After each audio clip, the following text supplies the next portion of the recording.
What happens when the lifeless remains of a relationship is found? Who killed it and why? And is Alex the victim, or has she strategically been playing low-key power moves? To answer this and many more questions, allow me to take us back to the beginning.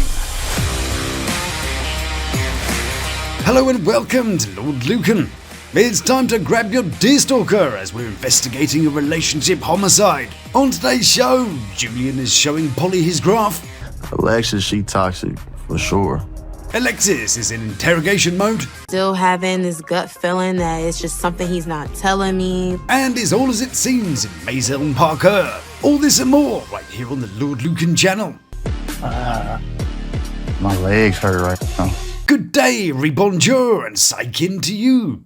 Big loves to those who've subscribed, you beautiful people, and a 235th dog to the lords and ladies of the Lukan Manor. Now, in order to tell today's story, I thought I'd present it slightly differently for you. So settle yourself in for a star-studded journey. Enjoy.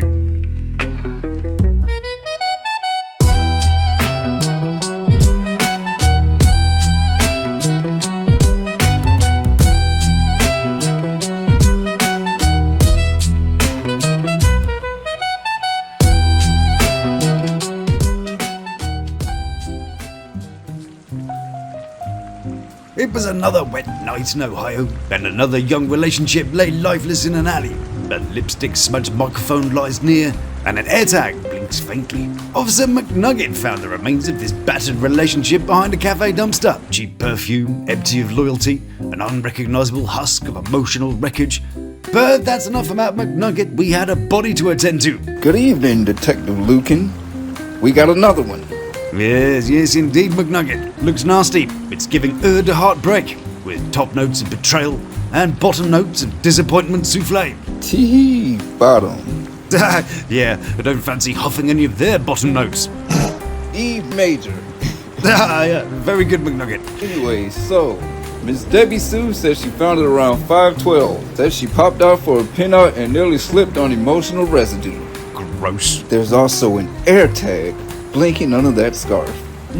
Yes, I see. As I knelt to the relationship, I felt the cold sting of puddles soaking through my chinos, nearby with the contents of a pocketbook. And as I looked at her loyalty card, stamped twice, expired. But the body told a different story. This wasn't sudden, it was a slow bleed, and it had slipped into love like bad credit.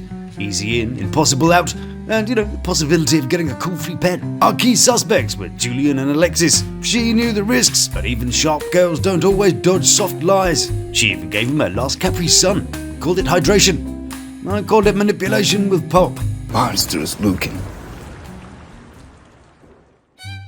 I got word of a board game cafe called Funplex, located somewhere between childhood glee and adult avoidance therapy. The air smelled faintly of stale nachos, unresolved issues, and price tickets scattered like broken promises. She came in hot, ordered a quad oak vanilla mochaccino with cinnamon dust and a rocky road. And, what about him? A fruit shoot. I see. Apple and blackcurrant? No. Just the apple. Oh, savage. It was the way she just keeps on asking, and he kept on doing his ET impression. She must have asked him like a dozen times, and he just kept deflecting. You're the only person I'm talking to right now. Then he did it the good old French way. He had some cheese and surrendered. No, how dare you? There was no cheese involved. She didn't even flinch. She just dropped her piece into the grid and clink, strategic, like she turned the disappointment into calculus. I think she won the game. Yeah, I think I'm starting to build a picture here. Oui, monsieur. Oh, yeah, sorry, I think we are starting to build a picture. My apologies. The only thing more baffling than the waiter's accent was the fact that I'd heard from Technical Terry, who had managed to get hold of some home surveillance footage, which, actually didn't exist. We could see the video, we could hear the video, but, it never happened. Yeah, okay? After some crimes against breakfast, it would appear like they're having an argument, and that he doesn't look bothered at all. What do you give me now? A roof over your head, a car to drive, a car to drive. But no, that is not what you're actually seeing. Never got us together. When did we break up? Yeah, see, nothing happened. Got to say though, there's quite a lot of this nothing going on right here, and it was here, in this. He's the man. And they especially didn't break up, as he left her ass on the sidewalk. Never happened. When did we break up? See, or like not, as the case may be. He did, or didn't totally break up, but also not break up, but totally stay together all at once. Maybe, but, at the same time not. Okay? And how long are you supposed to keep braids in? She's had this since they filmed it, and that must have been at least 9 months ago. I wonder if, like Ashley, he's ordered his woman with braids and won't be shifted. Well, I had sent him some pictures of me in the orange wig, and he had mentioned, he's like, yeah, it's nice and stuff. He's like, I don't like that. He specifically wanted me to wear a long black wig, and he wanted it to be straight. But the one I wore was wavy, because I like that one. I don't like straight ones. I don't know. But so that's why I wore the long black one, because he wanted me to wear a long black one. So what, just for that kind of for the moment in the hotel, or for always? He wanted that to be your image? I don't know. I guess he just liked that image. Anyway, denial. Not necessarily the most reliable getaway car, but in the big old car lot of life, the truth always finds parking. This truth has accidentally backed into hope and then keyed the facts.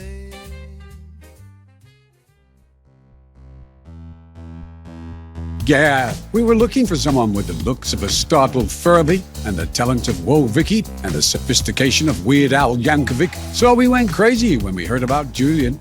And you've heard that mumble racket? That's not mumbling, that's what we call minimalist vocals. I think he's got a big future, table muffin light bulb. Are you okay? About 2:20. Good. Good job, Terry. Yeah. So, maybe it's an open and closed kind of deal. Julian was the killer. Case closed, right? Alexis was the victim, and the relationship died of starvation. But on another rainy day, it wasn't just Noah packing them in 2x2. Julian was also attempting to get zoological with a couple of girls in the back of Alexis's car. But were they there for fun? Well, I doubt they were there for the rapping, frankly. And Alani, the delightful video girl, shared this with me. So that then brings us very nicely to how then you got to appear on the show. So, okay, let's paint the picture for us. Okay, you are, I don't know, maybe at home sitting on your bed. You get a call from who? Talk us through that beginning part. I had just recently did a photo shoot, and then maybe 2 or 3 weeks later, someone hit me on Instagram via my DM, and kind of looked at the page and was like, hey, yeah, sure, I'm interested. What are you talking about? Like TV? Okay, yeah, sure. And she was just like, yeah, we basically need some girls. Do you know some girls? I see you're a model in Cincinnati. I see you actively working in Cincinnati. You know some girls. Boom, boom, boom. No, I didn't know who he was. I actually called 2 other friends who were, again, actively modeling. I don't know if one flaked, one was available, one didn't come.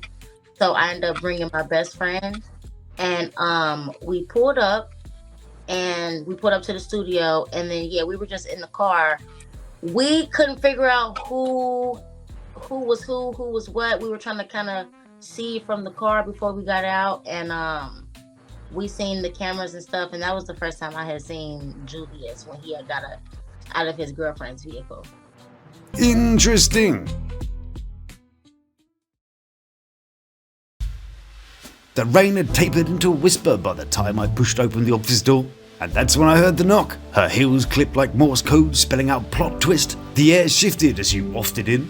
Her vengeance, once sweet and innocent, had now taken up smoking and was mugging people down at the local Kmart. Ashley stared out the window as rain tapped against the glass like tiny little fingers of judgment. I sat there and wondered why a person would come into a room and then, just start staring out the window. But, she looked a bit annoyed, so I didn't want to say anything. And he couldn't fucking swim. But she whispered, I've never seen a stick that did not float. And as she slid me a USB, I lit a metaphorical cigarette, and it immediately got soaked by the metaphorical rain, which was, a bit of a nightmare because that shit's metaphorically expensive these days. He wanted 20 women on YouTube, but couldn't handle 2 in real life. And that's when it dawned on me. This plot isn't about having babies and an undesirable relationship. It's about Julia's fantasies. He's behind the scenes planning how he can be the 1 versus 20. And you say you want to be on 20 versus 1? That's a popular show too. How he can be the center of desire for a group of, beauties. They say stuff doesn't get much stronger than steel or tungsten, but I think a lot has to be said for Lycra. It's doing a lot of heavy lifting here, isn't it? Anyway, so it was seen that he pitched his love to the harem to the producers, and they said, yeah, sure, why not? Oh yeah, he loves to go on 20 versus 1. He really wants to go on that. And I don't know if you or the viewers here are familiar with that, but that's where you get one guy who gets to pick from 20 women of who he wants to go on a date with. Oh, and there's sort of saying, oh, yeah, he that. wants to go on this, like this is okay. And then you look at okay, so he was then talking to producers about all your storylines before he then pitched it to you.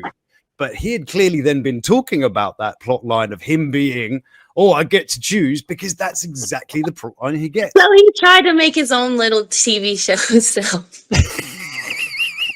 Can you imagine? That's, I want 20. I want 20 delightful women. Well, we've got a bit of a budget, mate. You can have 2. Make it work. Impregnate one. He's running out of that. Yeah. So, were the video girls going to be part of Julian's plan to play his little 20-to-1 game? 2, they filmed another 2 scenes that we still haven't seen. But the thing about Julian here, he thinks he's playing his own game, but he's not actually watching the game that's been playing around him.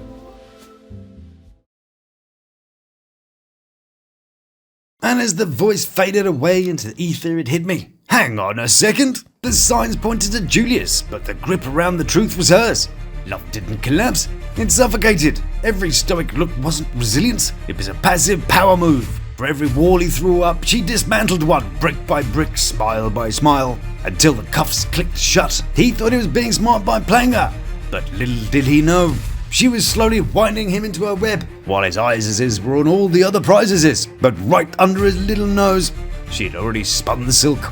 The studio dreams got torched, he got repackaged, Insta Daddy edition, masculinity replaced with muted tones and throw cushions. She didn't ask, she just curated. And as long as those keys and coins jangled, he's playing house. But while things always circle back to instinct, you can't dress them in knitwear and feed them quinoa, because sooner or later they hear the call. He didn't run, not at first. He lingered, played nice, but the twitch was in his eye long before the goodbye. She thought she'd domesticate him. Turns out she'd merely delayed the hunt. You can clip their wings, fold them into family portraits, paint over their pulse, but nature has a recall policy. But Julius round-fed her need to represent herself as a mother who could keep her man. Even did some delightful dances about it.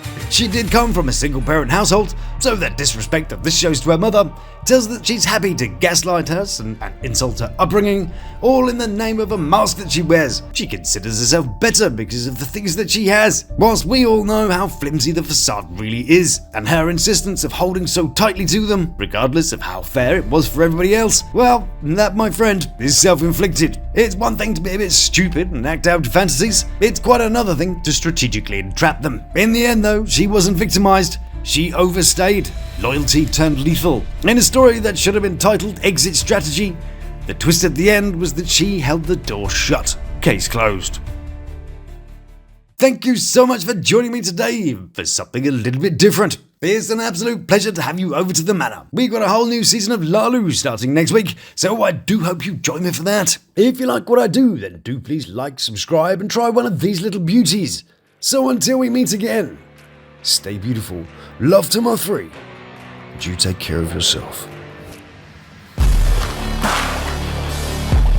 Please subscribe now for our play. Thank you.